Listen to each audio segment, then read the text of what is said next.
Okay, so let's continue. Um, yeah, it's always like this. You never know when the freaking demo is going to end. And I'm always like expecting like, okay, it's like 1 hour and a half, something like that, and then suddenly you are like 4 hours in, and you're like, man, I need to stop. I need to eat. I need to. It's a pity that they do not say nothing about the demos because for streamers, it's kind of like this. When you're doing it on your own, is different. When we are streaming, it's kind of like that thing. Okay, now I need to stop. I need to go and eat. I need to do. It's like that. And sometimes what it's the saddest part of this is that imagine it only has like 10 minutes after. Like, well, how am I going to know?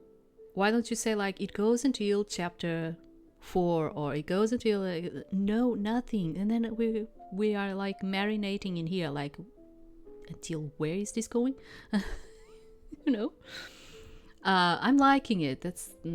I'm really liking this game. It has nothing to do with it. It's just I have a life. I have things programmed for today, and I need to. I need to kind of like schedule things in here. It's good to know. It's good to know until when am I going to continue like playing in here. It's good to have an idea. So, okay, today because I woke up earlier than usual, I now have time to stroll around the palace before it's time to attend to the court. Letting my feet wander, I close my eyes.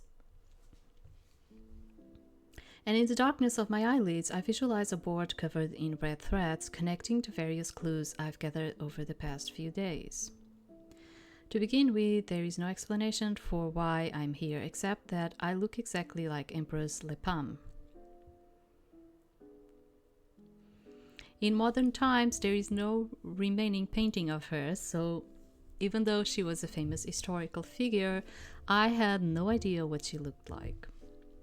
Her presence seems to raise controversy in the palace, even since birth.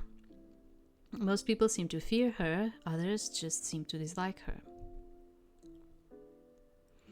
It's understandable because when a woman of power emerges in a patriarchal society, there will inevitably be opposition like Consort Vu Huyen. Even her childhood friend and soon-to-be Prince Consort Tang, despite thwartedly supporting her, seems to harbor his own discontent. This already raises several potential suspects. I just need to dig deeper to eliminate them off the suspect list, one by one. Cow, cow! A loud sound coming from above the tree yanks me out of my head. I startle, I take a step backward, only for my back to collide with something. Ah! I hastily turn to see what I bumped into. A tall man with dark hair in a dark outfit stands just a few centimeters away. My eyes are drawn to the small silver mask of half of his face. Oh, you startle me. My apologies, Your Majesty. A loud fluttering sound from the tree makes me look up again. A crow flaps its giant mate black wings, lifting its body up from the branch. I turn back to look at the man. He doesn't seem surprised by me stumbling into him. Instead, his body stays still, his cold eyes, yellow eyes, piercing down on me like the sharp edge of a lemon quartz. People don't intimidate me easily, but he's an exception. The adrenaline rush makes words slip from my lips. Who are you? I stop my words as I suddenly realize that I can't just go around asking who people are. I might expose my cover. But instead of questioning me, he quickly replies. Priest Vu Huyen at your service. I studied the man in front of me, so he is the royal priest that Tang mentioned. I expected a priest to be, how do I put it, more kind-looking? But coming across him like this is good. Now I know what he looks like. I clear my throat, trying to play my usual excuse again. Ah, sorry, I hit my head pretty hard. My memories are still hazy. You should get some rest, Your Majesty. Walking around alone like this can be dangerous for you. His unwavering gaze towards me is still piercingly cold, as if this is not a word of concern, but rather a warning. I thought he was a childhood friend of the Empress. First Tung Tung, now him. Why are Empress Li Pang friends both so cold towards her? Nonetheless, whatever the reason is, I need to find out more about magic from him. Can you walk with me? I want to ask you a few things about magic. Of course, Your Majesty. His words are of obedience, yet I see a hint of unwillingness on his face. We walk side by side in the garden. I inhale the crisp morning air deeply as I try to phrase my question. Priest Vu Huyen seems to be a complex individual. I need to be careful if I don't want to be exposed. I think I'm getting too much light in here. Sorry, I need to do something. It's like there's a ray of light right into my face right now. And then I cannot read it. Yes. And then I cannot even read it the right way. Too much light. The scent of fresh herbs emanating from him fills my nostrils as I breathe in. Comfortable as the scent itself is, my body tenses up. There have been reports of dark magic used in the capital. Do you know anything about that? Dark magic has long been forbidden in our kingdom. All the scripts about its practice were burned a long time ago. Anyone who claims to know it is a scammer trying to get people to offer a lot of money. Then do you know how dark magic works? No, Your Majesty. Again, it's forbidden. No one in this world knows how it works. I mean, it's forbidden. Yeah, but we are having like several cases, right? It's forbidden, no one knows. His voice tone remains icy cold. Is this truly the all-knowing, powerful priest? Even Tung Tung provided me with some information than that.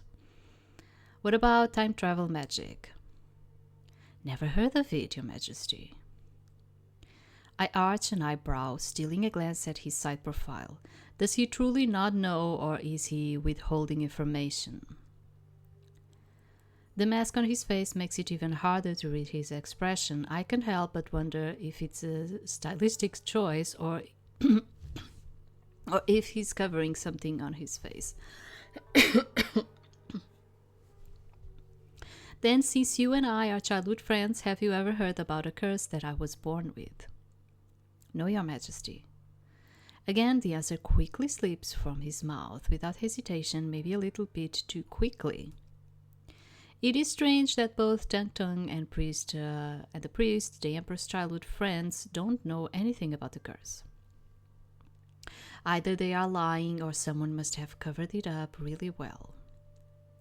I study his face one more time, and as if he knows what I'm doing, he abruptly stops. He turns his narrowed eyes towards me. The sharp golden collar glares under the sunlight, making my neck stiff. Your Majesty, there are a lot of rumors about you. His voice drops to a low husk.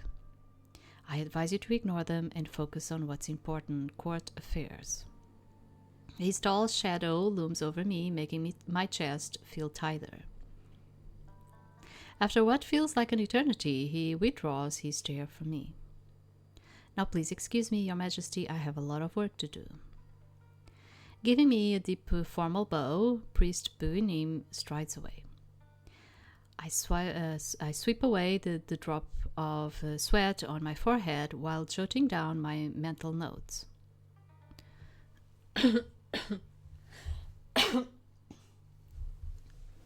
One, I will not get any useful information from him.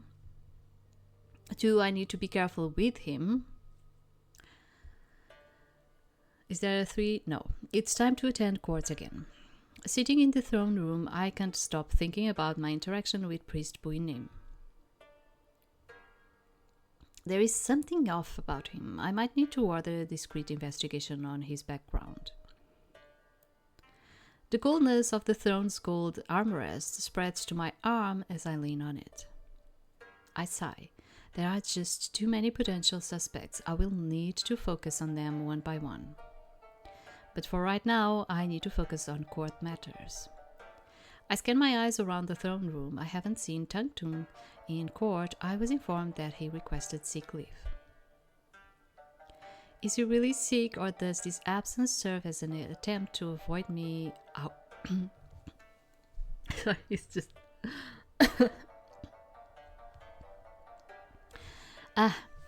Is he really sick, or does this absence serve as an attempt to avoid me after our last encounter in the library? The memory of his rage lingers in my mind. I must really have upset him. No, the issue is that I went to eat, and now do you know, like, when because I have the allergies, the rhinitis and all of it. You know, when you feel kind of like the mucus is like going down, kind of like, yeah, I know it's gross, but it's kind of like that. After the signal for the court proceeding to start, an official steps up and bows down before me. Your Majesty, every day there are more and more reports of children being illegally trafficked from Shanghai into David. Please, I urge you to look more. Don't waste your time reporting.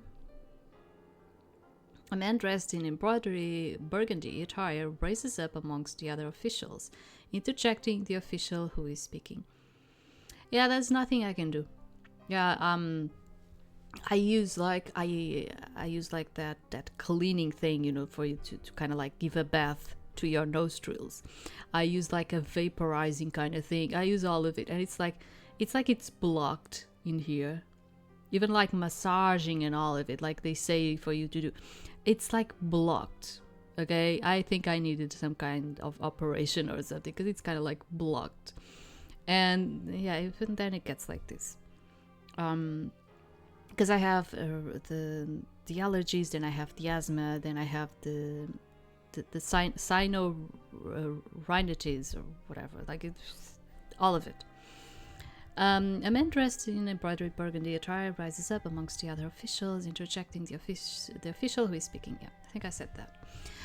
His skin tanned and etched with wrinkles bears the marks of age and experience. His thick, dark beard reminds me of the statues of Dianfeng, the god of underworld, in temples. His deep hooded eyes pierce me like icy shards.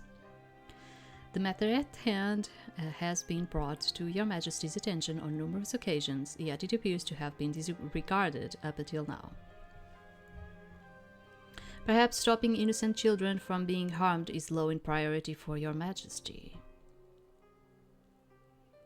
Official Tran Tian is a prominent figure in the high ranks of the former emperor's regime, and also the father of Dui Kam. His sarcasm and unfriendly gaze is a reflection of his son during the grating ceremony. It is true that the Empress did not look at these matters? Are you implying I am incapable of ruling the country? I dare not, Your Majesty. I fear that this is not solely a question of competence, but rather an issue pertaining to your moral standing. The people of Daviet are well aware of your actions during the final battle in Shanghai, and their sentiments towards your decision are far from favorable. The other officials gasp in disbelief, their voices hushed and whispers exchanged amongst them, as if official Tran Tian has just uttered something forbidden. Shh, no. You can't speak about this matter in front of Her Majesty. It might be considered treason. What are you implying? I raise an eyebrow at him, trying to hide my thumb picking my cuticles inside my big sleeve. I already know I won't like what he's about to say.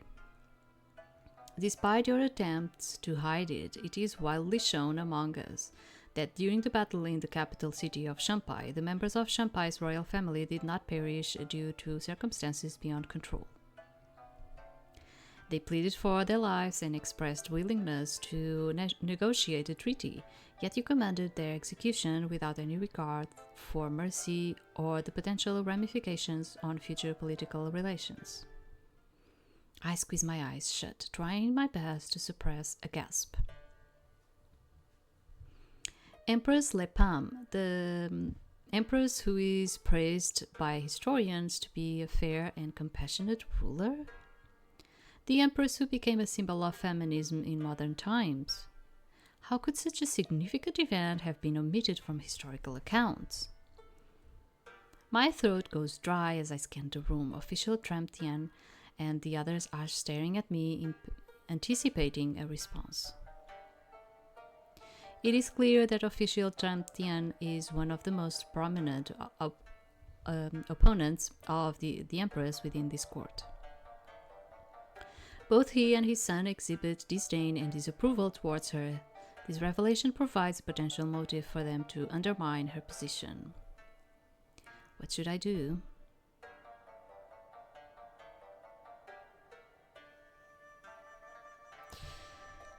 Okay, I don't know. Punish him for speaking badly about her in front of the officials. Divert the attention of the officials from this matter. I don't want to pick one or the other, so what am I going to do in here?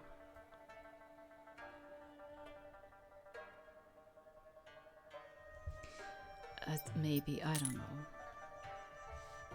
Because I think it's... we don't know what we did, okay? And maybe what we did was not the best thing, and I don't actually mind that he's pointing that out, although he's doing it in a very sarcastic way. And in his position, he should not even do it in the way that he's doing it. So yes, he deserves the punishment. But at the same time, I kind of don't want to shut him up because I understand what he's trying to say. And I don't want others to be shut up either. I want them to talk about things like this guy actually did, because it's important for us to know what's going on, you know, and not just like, oh, we're not going to bother our empress, you know. Do you understand what I'm trying to say? So, but diverting is also not what I actually wanted in here, but let's see what... Okay. While this news has shocked me to the core, I must gather my composure and redirect the officials' attention away from this issue. Taking a deep breath, I try to keep my voice calm. The past is the past, and I hold myself accountable for all previous wrongdoings. That's the reason I order all of you to look into this matter of slave trafficking, hoping to end the misery of the Shanpai people as soon as possible. The officials bow in unison. Your Majesty, your wisdom is unparalleled. We pledge our unwavering dedication to resolving this matter. Out of the corner of my eye, I catch a scornful scoff from Official Tramp Tien.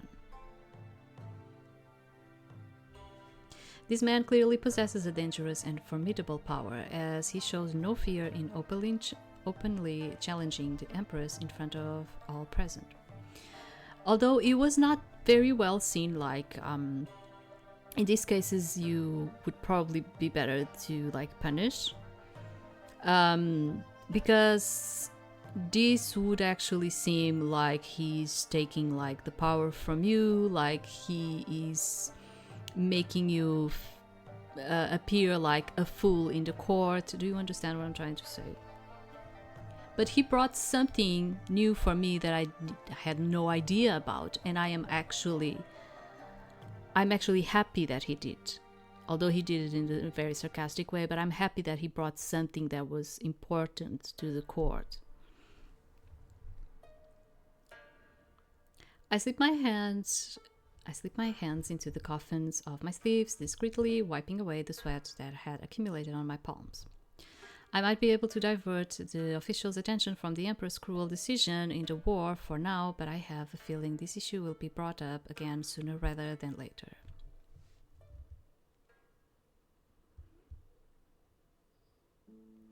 After the court adjourned in the afternoon, I devote the remainder of my day to smoking in my room. As overwhelming as all the things I have learned are so far, I need to keep my mind sharp for tonight's mission: investigate Vu Huyen. I recall my first impression of him from our brief interaction during the ceremony. Aside from Ming Quan, he is the only consort who openly displayed affection towards the Empress. Rumors has it that Vu Huyen is the one person in the harem granted the most time with the Empress due to his beauty. But of course, as a detective, I know more than anyone that everything is never as it seems, especially in harems. Affection, favors, power, they can all be temporary or even fake. Your Majesty, it's time to see your attendant. Lan's voice disrupts my train of thought. I let out a small sigh before rising up from the bed. Okay, I'm ready. With Lan as my guide, we head towards Vu Huyen Palace. The sound of all rhythmic footsteps and chirping crickets make the palace feel more charged than usual. Our feet step through corridor after corridor, building after building, garden after garden. Above, the moon looms in the sky like a glowing, colossal orb, casting a haunting radiance over the palace's curved roofs, making time feel as if it's passing slower. We have arrived at Consort Vu Huyen Palace, Your Majesty. Lan's words make me come to an abrupt stop in front of a gate leading to a building above on a small hill. A melancholic melody weaves through the air, casting a bittersweet enchantment. This melody, my eyes widen when I see where the music is coming from. Under the roof of a small pavilion, from afar, sits a slight figure with lustrous, flowing hair, effortlessly coaxing sweet melodies from the strings.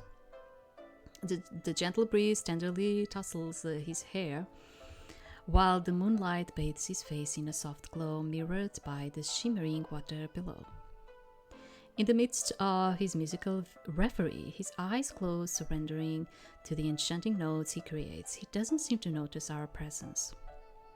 So Vu Huyen is the one who plays the melody I hear every night.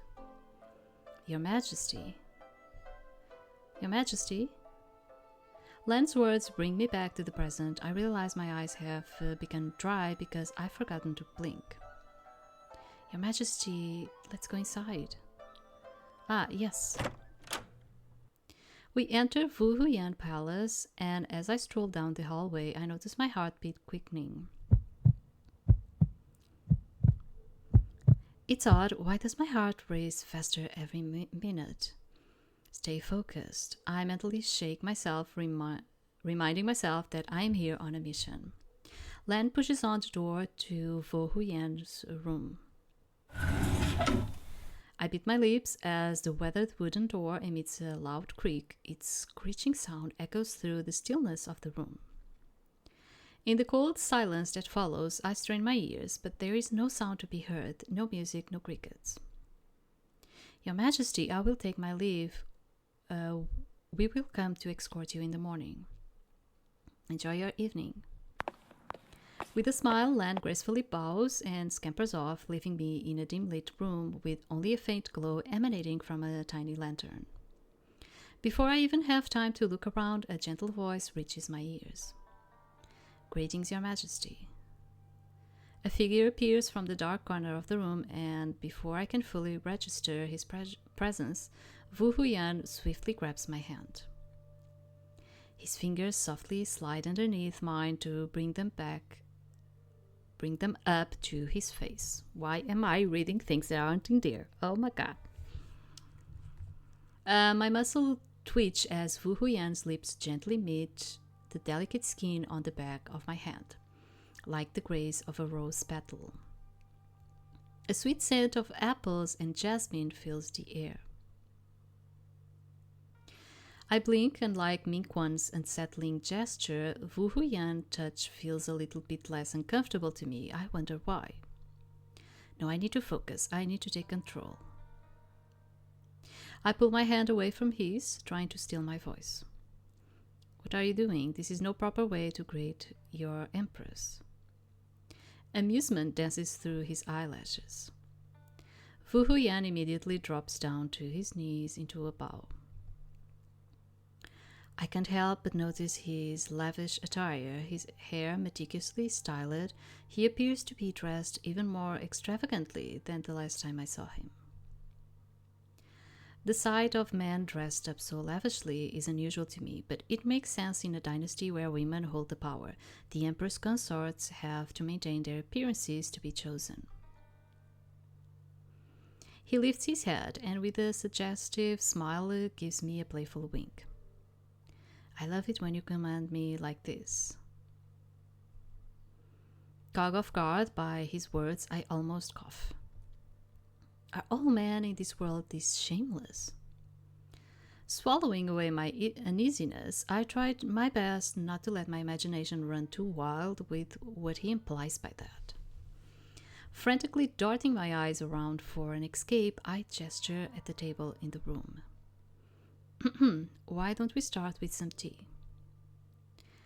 With his eyebrow raised, Vu Huyen's gaze searches my face, but his smirk remains. He begins to follow me to the table with a slow stride. Though I can't see him behind me, I can still imagine the fluidity of his movements, akin to that of a sly fox, through the sound of his footsteps. Your Majesty, I am overjoyed that I am the first person you choose to attend after coming back. With an elegant gesture, Vu Huyen tilts the teapot gracefully, allowing the tea to pour into the tiny porcelain cups with blue patterns. His movements are deliberate. His right hand guides with poise, while his left hand gently holds the sleeve of the right to avoid any hindrance. As the tea cascades into the cup, its gentle splash against the porcelain amplifies the tension that permeates the room. I swallow hard and tug at my collar to loosen my outer shirt. Vu Huyen offers the cup to me with both hands, his unwavering gaze never leaving my face. That means I need to make it worth your time, right? Again, my throat goes dry at his words. Before getting here, I was determined to play along with the situation, yet the way this man is looking at me is distracting. I accept the cup from his hand. The warmth of the tea and the coldness of his fingertips makes me flinch. He smiles at me, seeming to notice that. Chugging down the tea, I remind myself he is merely looking at the Empress, not me, in an effort to quell the clamminess of my palms. This might be worse than running 10 kilometers back in police training. I need to find my way out of this. I'm here to be entertained, am I not? I point my finger to the string instrument in the corner of the room.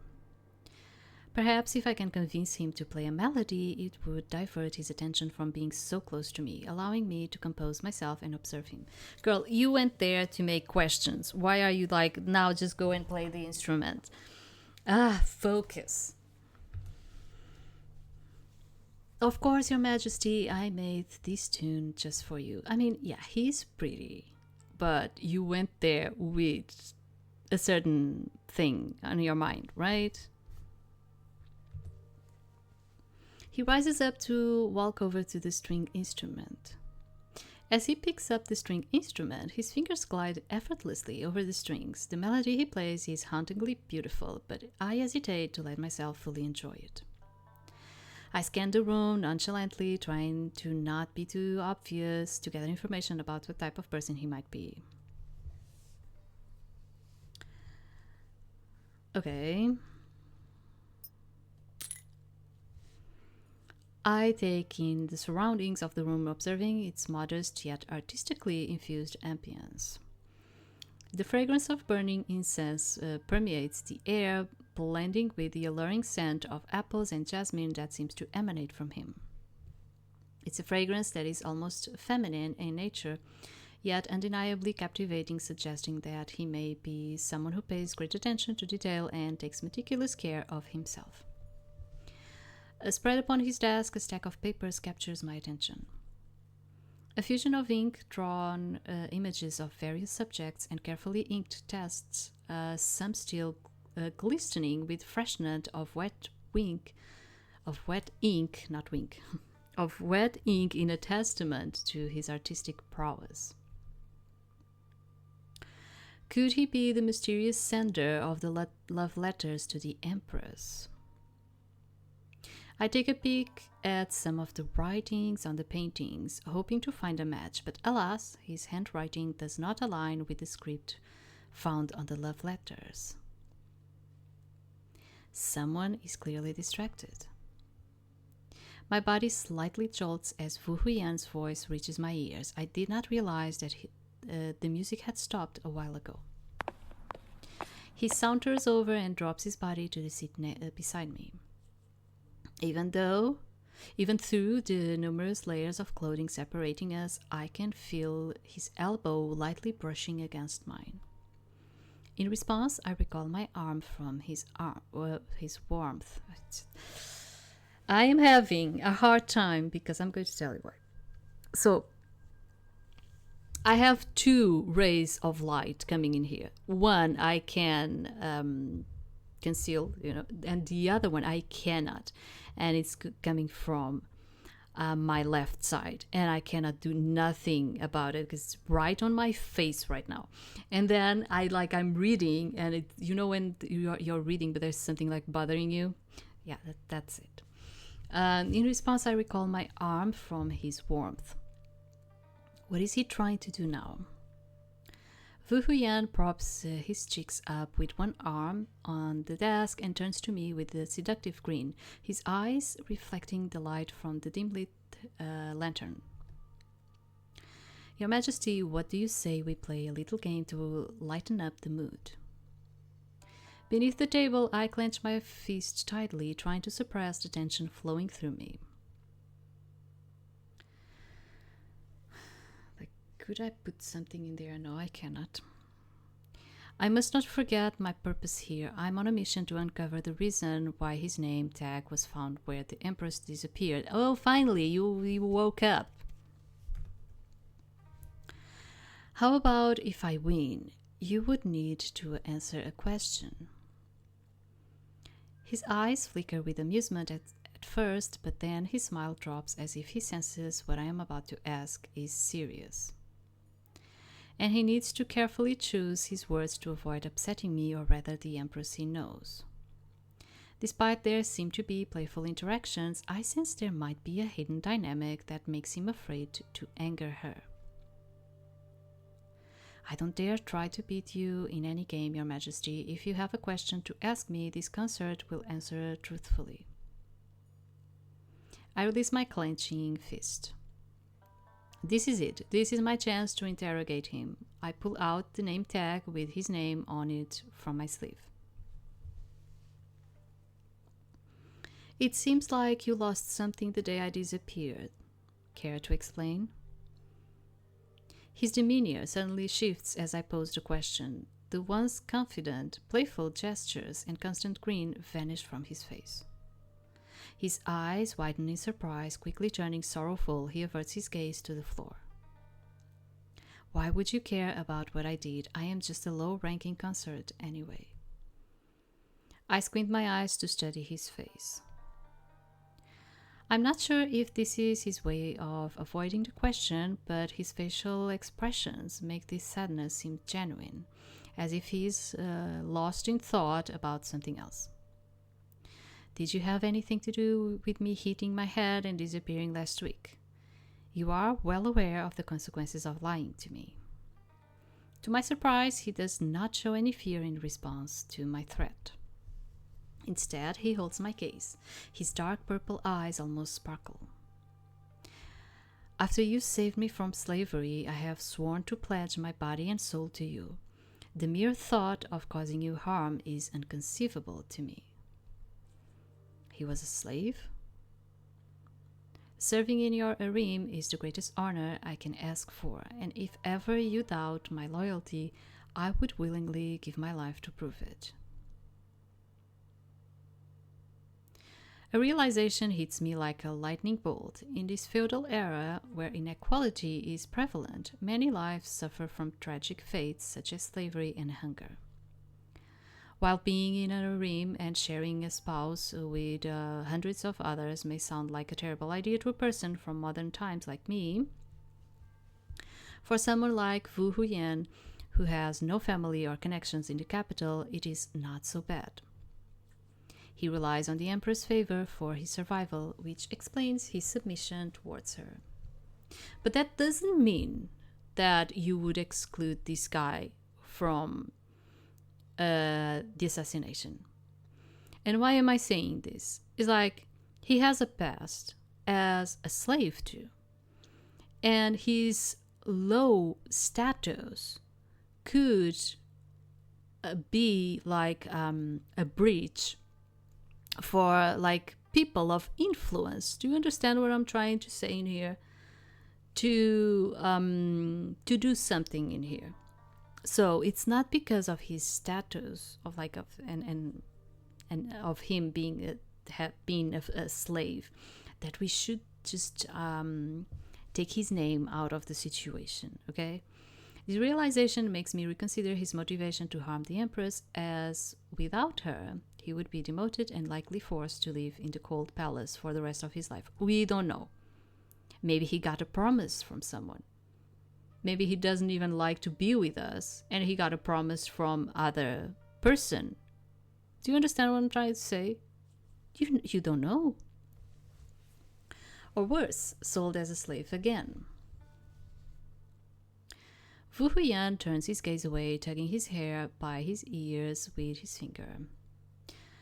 Though, if you really want to know, Your Majesty, this Consort is embarrassed to admit that I was in the garden that day, hiding in a bush, because I accidentally overheard your argument with Consort Duikan while taking a walk. I knit my eyebrows. An argument with Consort Duikan. Your Majesty, please don't worry. I couldn't hear much of your conversation as I was standing at a distance.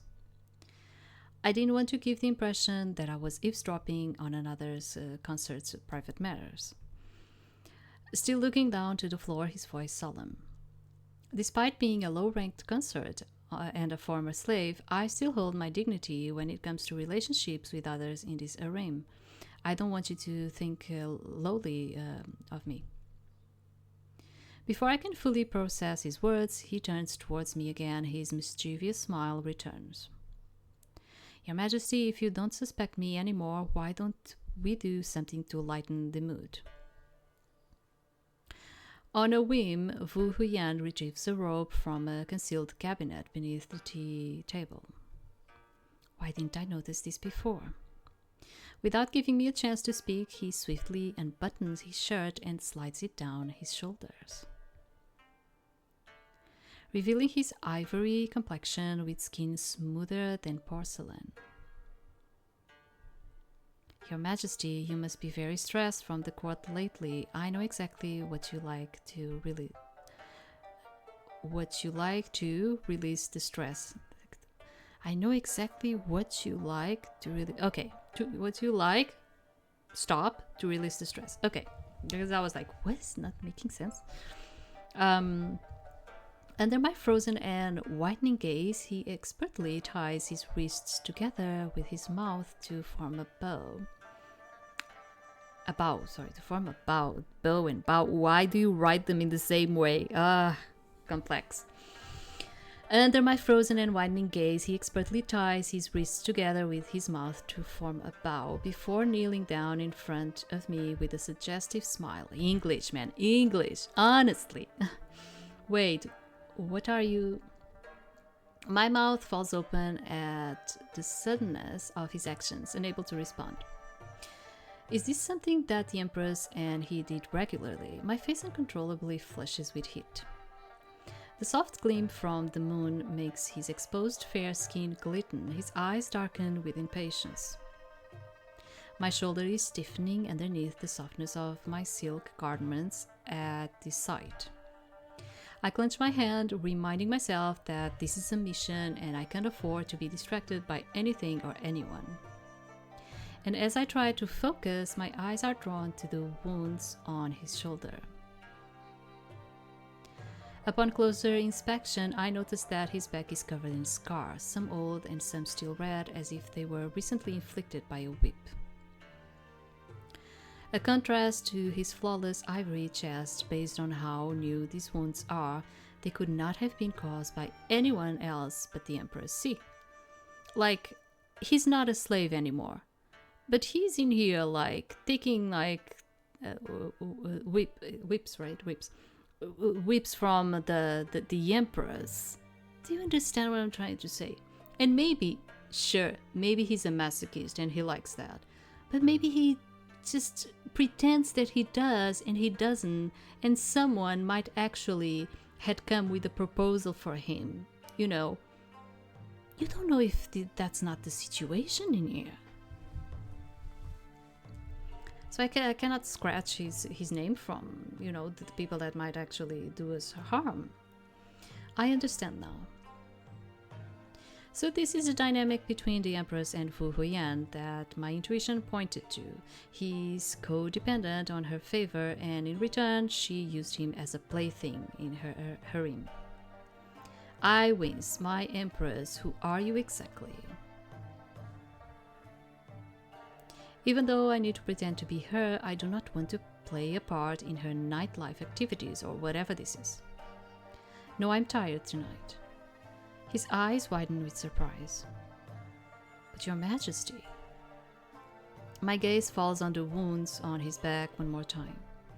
The memory of what I told my chief officer during my job interview 2 years ago suddenly flashes in my mind. Why do you want to be a police officer? I want to be a police officer to help people. That day I lied to chief officer because I would never have gotten the job if I told him what I truly think. The sole reason why this career was so intriguing to me is because of my inclination towards solving mysteries. Then you don't want to be a police officer, you want to be a detective, not actually a police officer. Police officers are there to help people. Helping people is just a byproduct of my competency in the job, not my main drive. However, even if that was a lie, I suppose acting compassionately towards individuals is still a part of my job description. A sigh escapes my lips. Come up here and sit next to me. I untie his hands and motion for Vu Huyen to sit next to me. He blinks at me in confusion, but still follows my lead and takes a seat. Pass me the ointment pot on the nightstand.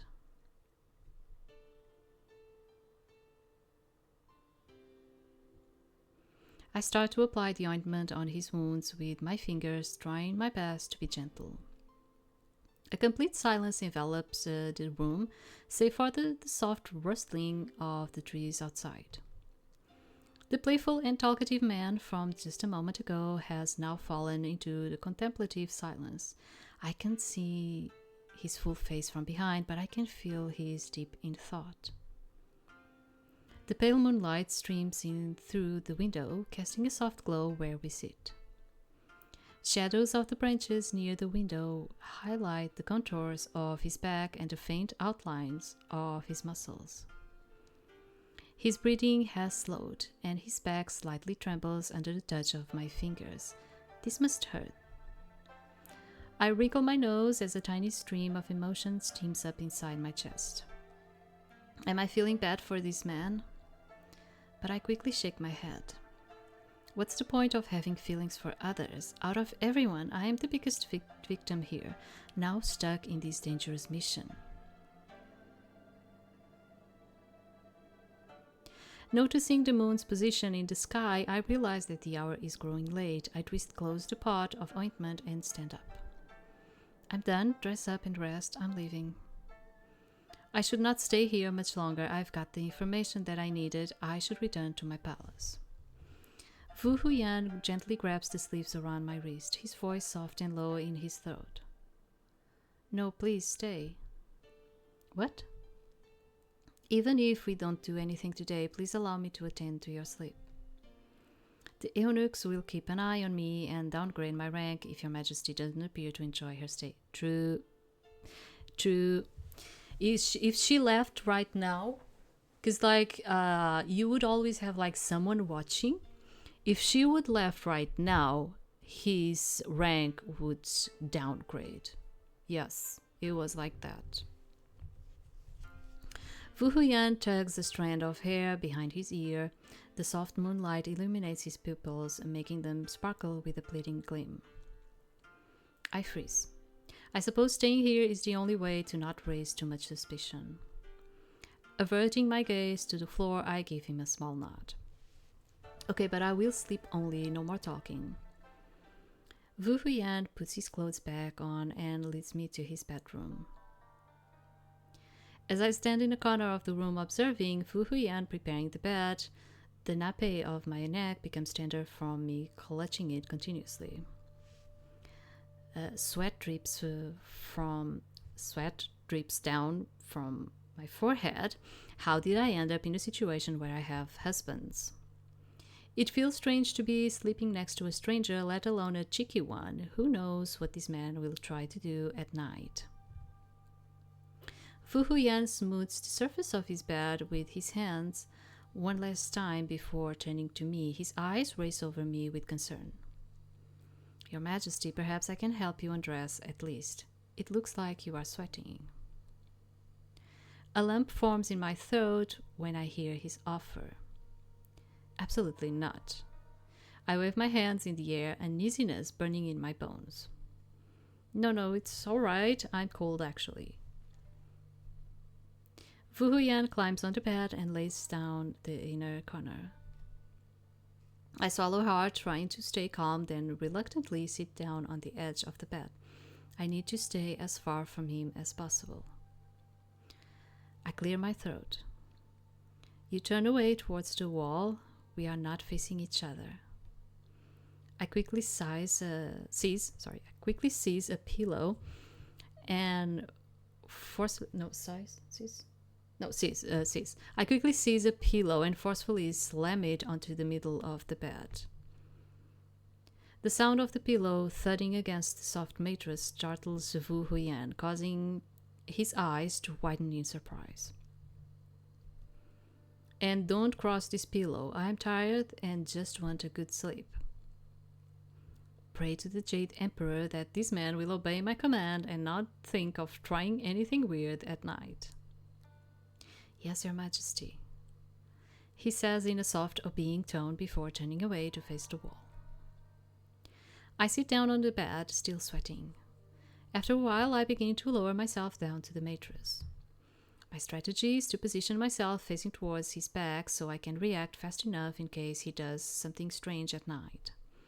Staring at his shoulders peeking through the blanket, I let out a faint sigh of relief as I see his breath has slowed down after a while. His long hair, like a river of velvet, falls down his neck and pillow. I close my eyes as I take a deep inhale. The scent of apples and jasmine lingers in the air. The room falls silent, and the only sound comes from the gentle rustling of the transparent curtains from the soft breeze outside, and perhaps the ticking noise of my heartbeats. Strange as it sounds, as darkness envelops me and I drift to sleep, I hear a familiar melody echoing somewhere in the depths of my sleep.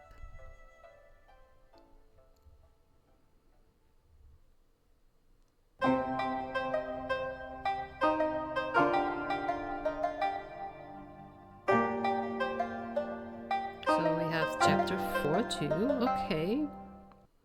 Honestly, I don't know until when are we going to have this demo. It's going to be a long one. To my Empress, in your touch, I feel the warmth of the golden sun, igniting a fire within, a passion that cannot be undone. Your voice, like the whispering wind through the trees, carries my hopes and dreams on a gentle breeze.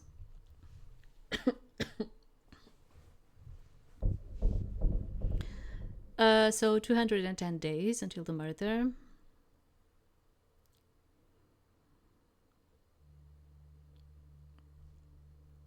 My eyes fling open when a harsh sun ray lands on my eyelids. My gaze lands on a familiar face. I'm not sure how long Lan has been waiting beside the bed. Good morning, Your Majesty. My nose wrinkles at the sight of the unfamiliarity around me. This is not my bed. Ah, that's right, I'm in Vu Huyen's room. I scan around, searching for any sign of his presence. He's not here. Where is Vu Huyen? Your Majesty, Consort Vu Huyen left early for music practice. You staying here for the whole night means your night was satisfying? I feel a warm sensation spreading across my face at her question. Last night, I remember how obediently Vu Huyen slept without even turning towards me or attempting anything mischievous. Yes, leave a note in your books that Consort Vu Huyen fulfilled his duty well. Now take me back to my palace. Yes, Your Majesty, and one more thing. Lan darts her eyes around the room, then out the window, and leans to me, almost whispering. I have found the information that you required. The only person alive that knows about your childhood, besides official Tang Tung and priest Bui Ning, is your old nanny. An old nanny. She raised you when you were a baby, and now she takes care of training the new maids. She's living in the North Palace. My mood suddenly perks up at this information. Last night's lead was almost fruitless, as Vu Huyen seems to not be involved in the disappearance of the Empress. Yeah, like another word. Yeah, right. It's the bow, lead, led, read, read. Like, because you know, you have like sometimes it's verbs, other times it's not. But like you have like you write them in the same way. It's I don't know. You are used to. You don't notice because you are used to. But for people that are not, like I really need to read the sentence first to understand. Like you really need to understand the meaning first to see what type of meaning of that word you're going to get from there. Do you understand what I'm trying to say? Because yeah. However, with this new lead, I might be able to shed a light on the Empress' life. Conveniently, I don't have to attend court today, so I have time to pursue it. Thank you, Lan. Prepare to go there. Yes, Your Majesty.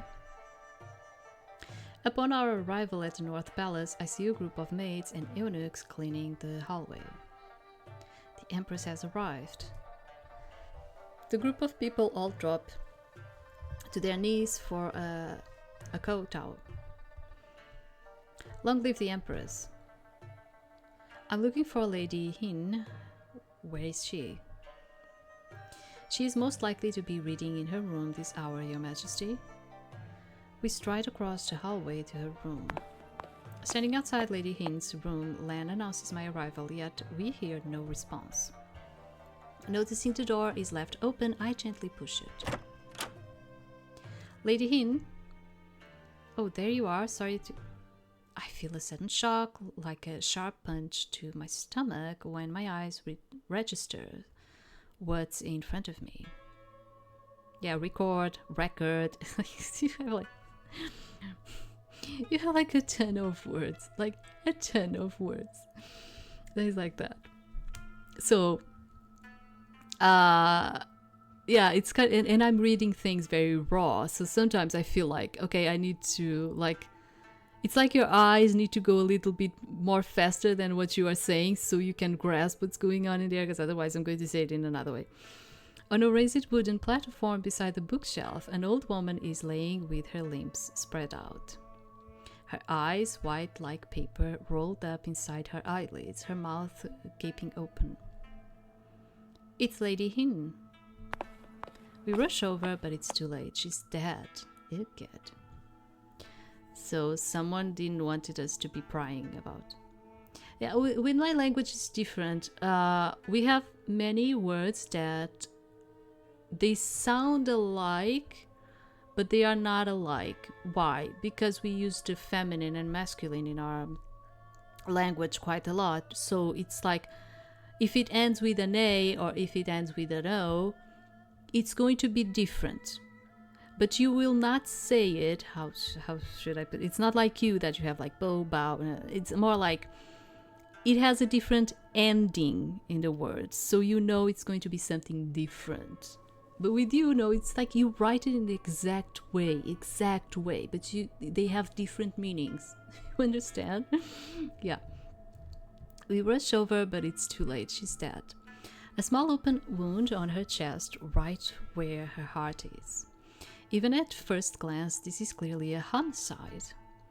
I need to get to the bottom of this. Land close off the hallway. I will investigate the crime scene myself. Investigate it yourself.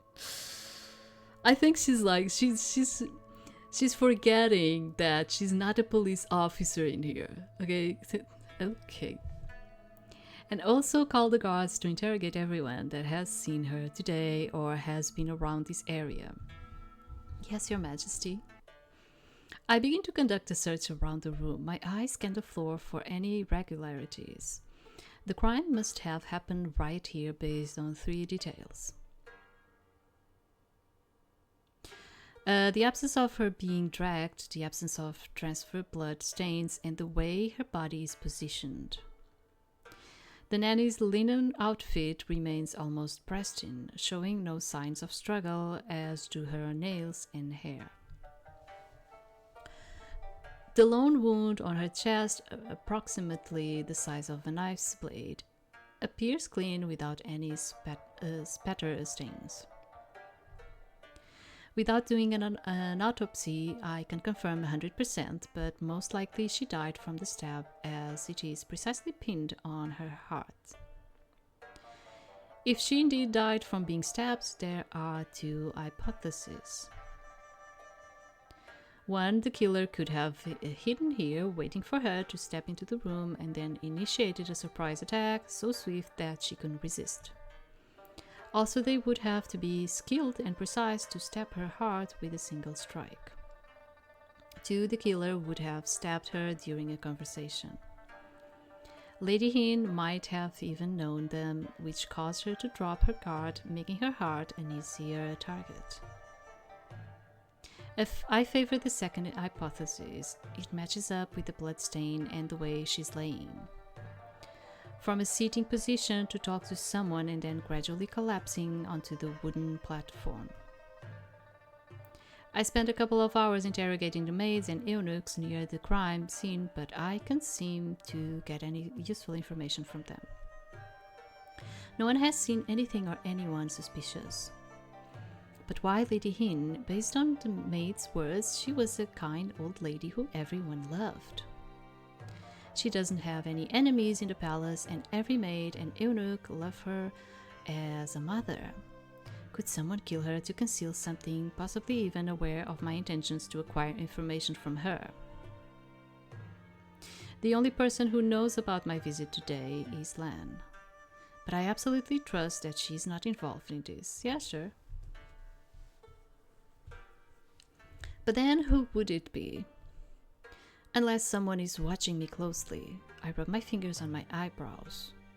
No, even though she's dead, I refuse to believe that my presence here is in vain.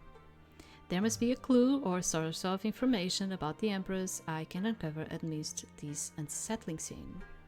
Perhaps she has personal objects that can give me a new lead.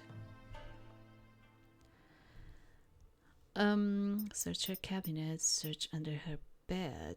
She would probably put something under her bed. Let's see in there. There must be something around here. I carefully look around the room, bending down to every single nook and cranny I can see. Ah! Underneath the wooden platform is a small box. I cautiously open it. Inside, a collection of small books meticulously labeled with ears. I flip through the pages. It seems to be Lady Huyen's diary logs.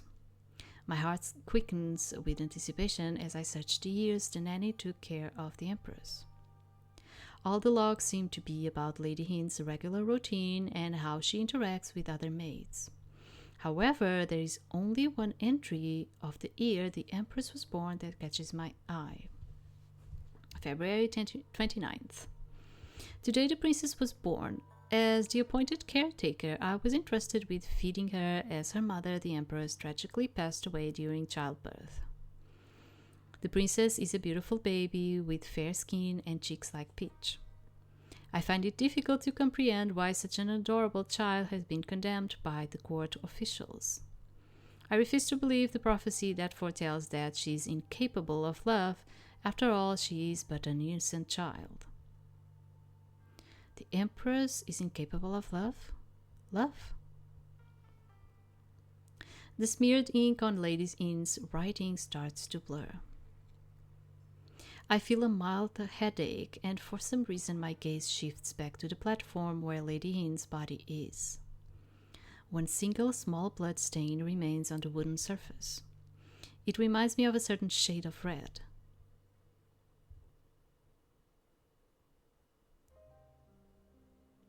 My 6-year-old self was sitting on the floor of my house's living room. Before me was the lifeless body of Poon, my pet dog. A puddle of crimson red surrounded Poon. She got hit by a scooter when I let her go free outside for a while.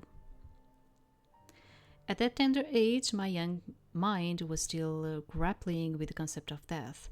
The world had turned into a confusing place. My mother emerged from the kitchen, her eyes burned with dark circles, evidence of sleepless nights, and they looked almost soulless. I had rarely seen her happy since my father left. Her voice, hoarse from the countless nights of screaming to herself, whispered to me, "My, if you hadn't loved your pet too much, you wouldn't be crying." I could smell the heavy scent of cigarettes and alcohol on her breath. You know, love is people's greatest weakness. Since that day, and especially after she passed away, her words have stuck with me. After all, hadn't her life become the living proof of that statement? Your Majesty. Your Majesty. Suddenly a familiar high-pitched voice jerks me back to reality. Your Majesty, we have exhausted all available leads in our search for now. I will inform our court to do a more thorough investigation first thing tomorrow. But right now, it's getting late. We should get back. I wince, trying to suppress my headache and regain focus. I wonder what has gotten into me today. Okay, let's go. I order the palace investigators to wrap up the matter, and then I head back to my palace with Lan. The first thing I do when I get back is to go for a stroll around the garden to clear my mind. Wandering aimlessly, I stare down at the phoenix embroidered slippers. With each passing step, the knot in my stomach tightens. Firstly, I've reached a dead end in my pursuit of the nanny's killer. If this individual is the person who wants to stop me from finding out the truth about the Empress, I must exercise extreme caution. They were meticulous in their method, leaving no trace on the crime scene. Not a soul near the nanny witnessed anything or anyone suspicious. I purse my lips. Despite feeling one step behind, Lady Huyen's murder itself is not what is dragging me down. It's what was written about the Empress in her diary that tugs at me. Why am I so drawn to finding out about it? The Empress curse. I shake my head. What am I thinking? Curse? Magic? No, they can't be real. People of this world are just superstitious. Someone in the court probably fabricated a story of a curse as a political scheme during her birth. Yes, that must be it. Shaking myself out of my own thoughts, I look up only to recognize the familiar voices from afar. I don't see why you can't help me. Intrigued, I quietly approach a nearby tree and cautiously peer through its branches. I spot Mingquan and Duikan standing in a secluded corner.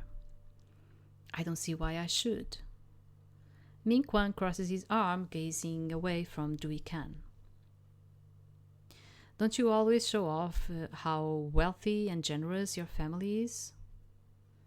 Yes, but we don't do business without knowing what the business is. You are asking us to lend you a large amount of money without any details. How do I know this isn't going to bite us back in the butt?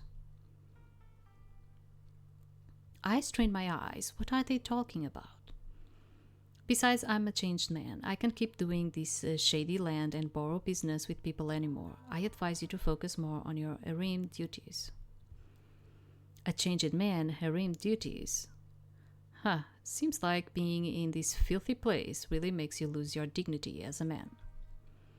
Since the start of our nation, men have always been the harem owner, not vice versa.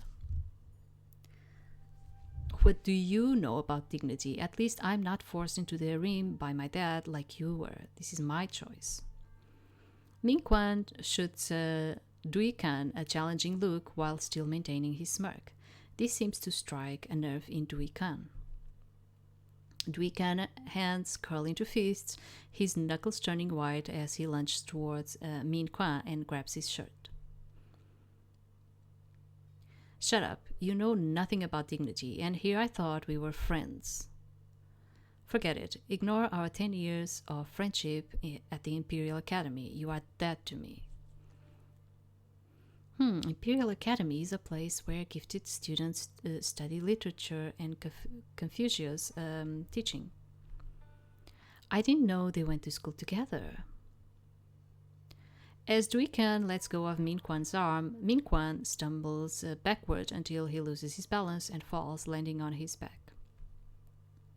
With a quick recovery, Min Quan gets back on his feet, a grin spreading across his face as he responds with a laugh. I guess you are right. Consider our so-called friendship over. Min Quan turns and strides away. Looking from afar, I decide to also leave before someone sees me snooping. As I turn abruptly, I collide with an unyielding object. Pain shocks my face as I stumble backward, only to find myself face to face with a body dressed in black. Dui Kan eyes lock in me with an unwavering intensity from above. He cocks his head to the side.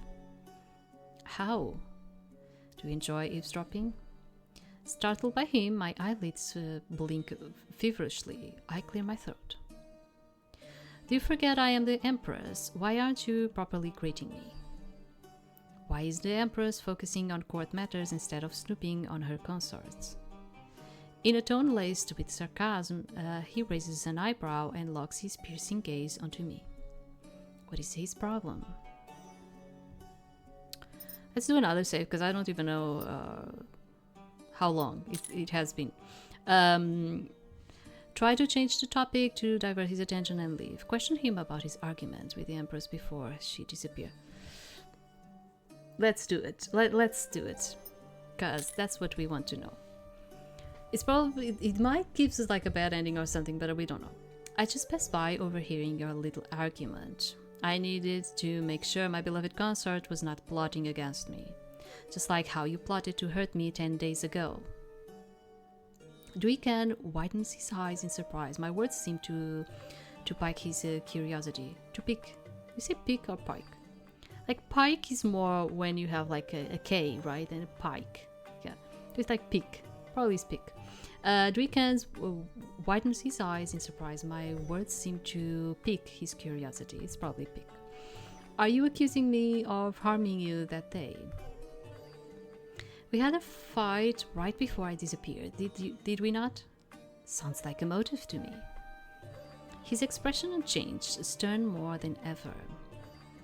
What are you even on about? Do you think I want to be here playing your little mind game? When have we ever not fought, Your Majesty? I could hear the sarcasm in the way he said, Your Majesty. He raises his voice. Since the day I joined your filthy harem, I have done nothing to compromise my morality. I have only ever tried asking you for resources to look into the illegal slave trafficking of young boys from Shanghai. But you seemed more interested in your nightly diversions than the well-being of your citizens. So that's what this is about. Dui Kan has been trying to get the Empress to look into the illegal slave trafficking, but she ignored him. So, like, from what we are seeing from here, all of them had a motive to not like her. And why is that? Because she was not a likable person to begin with. You know? Yeah, she was not. So that's why. My Empress, why did you keep ignoring this issue? In fact, I suspect you might derive some twisted pleasure from the oppression of boys. And if you are truly curious, I have an alibi for the day when you disappeared. My guards were with us the entire time we fought till I left. I wouldn't have been able to harm you without people knowing. Vu Huyen tilts his head, his voice drops down in a low, harsh tone. However, there is much more pressing matters. Vu Huyen then takes slow, measured steps towards my direction, his eyes squinted, fixating on mine.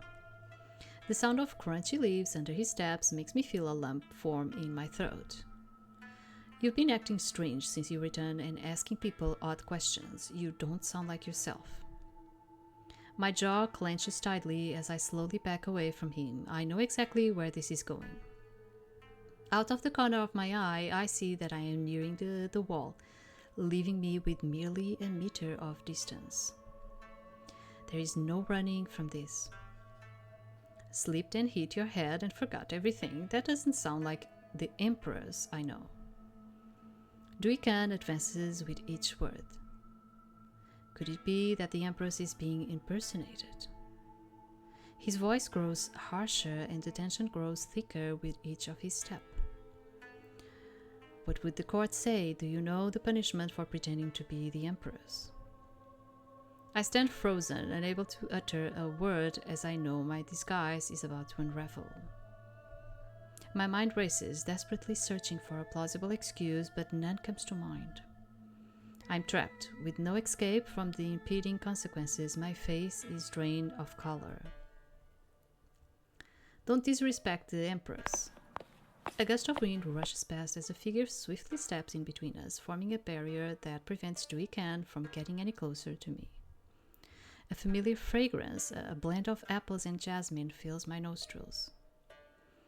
It's Vu Huyen, his lanky but firm figure standing tall, directly facing Vu Huyen. What do you think you are doing? Stand aside, I am about to expose an impersonator. As I peer over Vu Huyen's shoulder, I can see Vu Huyen's narrowed eyes seething with anger. There is no impersonator, this is our Empress. Vu Huyen's voice is calm and stern. Why are you so sure? She sounds and acts like a complete different person since she returned. She wasn't even wearing the Empress clothes when they found her. I can assure you that this is our Empress. I don't want to taunt you with more details, Consort Vu Huyen, but last night, she and I had our usual fun. Vu Huyen's voice does not have any hint of playfulness from the day before and instead takes on a firm and protective edge. I don't know why, but the mention of last night makes my shoulders tighten. My cheeks flush. Last night? But we didn't do anything last night. Why is he lying? Fine, spare me the details, but I'll keep an eye on you. Vu Huyen scoffs before turning on his heel and walking away without forgetting to give me one last warning glare. I exhale. That was a close call. But before I can even feel fully relieved, Vu Huyen swerves to face me. He slams his arms against the wall right behind me, effectively trapping me with his body. Who exactly are you? He enunciates each word, his gaze intensifies, sharp like the beam of a laser. His usual playfulness and submission nowhere to be found.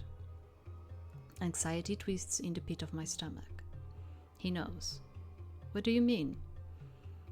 I already knew from last night that you were not the Empress. Now tell me who you are before I call the guards. Okay, this is the end of the. Yeah, I was going to tell you, like, I will only do like this chapter today and leave the rest for tomorrow because I cannot continue. This is the end of the demo. Purchase the full game to continue. Yeah, the game is fully out if you want to play it, okay? I think I didn't said that, but it's fully out. I was liking it and I would love to continue and actually play the full game. And but you know, like I'm actually kind of glad that I ended up not doing the other one, the heart and soul, which as I said, I'm going to put the link in here anyway, because what I had planned for today was like the heart and soul and this one. I was expecting each one of them to have like 1 hour, 1 hour and a half of demo, but as you saw, it wasn't like that. So I am kind of glad that I ended up not doing the other one and we only did this one, you know, because yeah. Sometimes it's like this. I am expecting something and then I get like another thing. So yeah. As I said, this is a major one. You are going to have some content in here. So yeah, you were like advised. And I'm going to leave the link in the description of this one, of course, as usual. And that's it. Tomorrow, as I said, I will not be able to stream nothing. Yeah, I won't be able. And after that, we will see it. We will see what I'll be able to bring to us. Okay. So thank you very much for being in there, and see you next time. Thank you.